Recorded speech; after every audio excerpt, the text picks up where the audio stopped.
आपको यह पता है कि आज का दिन भगवान भास्कर के लिए, भगवान सूर्य के लिए है। सूर्य वह देवता हैं जो बजरंगबली श्री हनुमंत लाल जी महाराज जी के भी गुरु हैं। मैं आप सभी भक्तों को निवेदन करना चाहूँगा, आप अपने बच्चों को बोलिए कि नित्य भगवान सूर्य को अर्घ दें।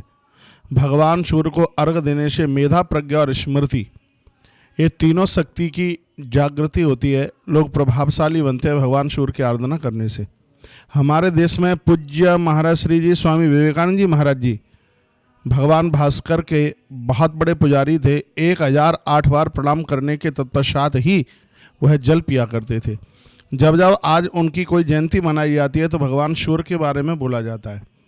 भगवान सूर्य के 12 नाम लेने से नित्य उनका आह्वान कीजिए। उनके 12 नाम इस प्रकार से हैं: ओम सूर्याय नमः, भास्कराय नमः, दिवाकराय नमः, आदित्याय नमः, महातेजाय नमः, प्रवशे नमः, हिरण्यगर्भाय नमः। और भी मैं सभी भक्तों को ये निवेदन करना चाहूँगा, जो भगवान सूर्य के पुजारी हैं उनके घर में अक्षय भंडार भरे रहते हैं, कहीं किसी भी प्रकार की कोई कमी नहीं आती। एक कथा आती है महाभारत में, जिस समय पांडुनंदन धर्मराज युधिष्ठिर अपना सब कुछ हार चुके थे, उनको 12 वर्ष का वनवास और 1 वर्ष का अज्ञातवास मिला। जब वह हस्तिनापुर से निकले तो नगर के बाहर एक जगह बैठ करके वह रो रहे थे।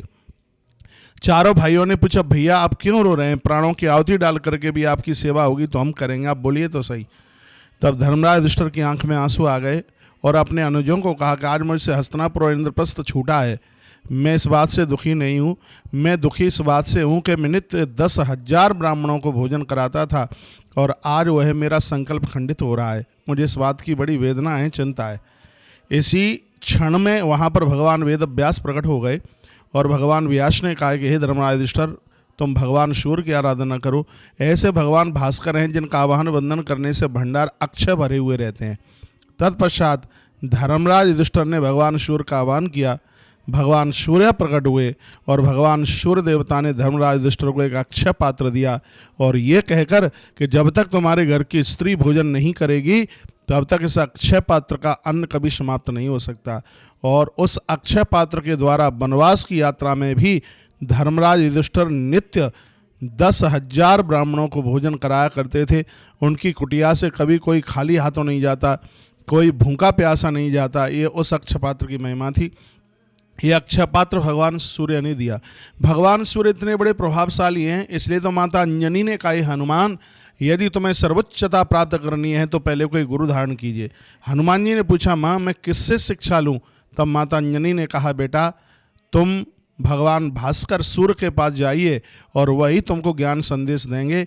तब श्री हनुमंत लाल जी सूर्य भगवान के पास में पहुँचे हैं और परिक्रमा की है, प्रदक्षिणा की है और कहा कि हे गुरुदेव, आप मुझे शिष्य रूप में स्वीकार कीजिए, मैं आपसे कुछ प्राप्त करना चाहता हूँ। भगवान सूर्य देवता ने कहा, मेरी गति अनवरत है, मैं कहीं रुकने वाला नहीं हूँ। तब हनुमान जी ने कहा, गुरु ऐसा ही तो चाहिए जो रुके नहीं, गंगा की तरह, नदियों की तरह वह बह रहा हो।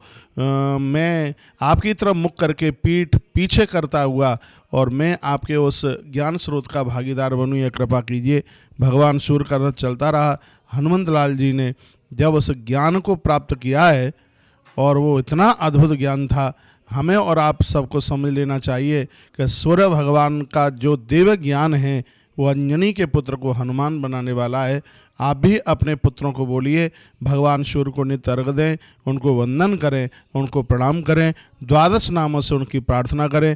भगवान सूर्य देवता बुद्धि के देवता हैं, चंद्रमा मन के देवता हैं। चंद्रमा मनसो जातक चचो सूर्यो अजायत है। सूर्य बुद्धि के देवता हैं। जो लोग नित्य भगवान सूर्य को वंदन प्रणाम करते हैं, ऐसे लोग क्रोध को अपने काबू में कर लेते हैं। आज 17 नवंबर रविवार 2019 को यूट्यूब चैनल तुलसी तपोवन के माध्यम से आप सभी भक्तों को बहुत बहुत शुभकामना। आप सबके लिए आज का दिन बहुत बहुत मंगलमय हो। जय श्री कृष्णा, जय सिया राम, जय गौ माता, जय राधे श्याम।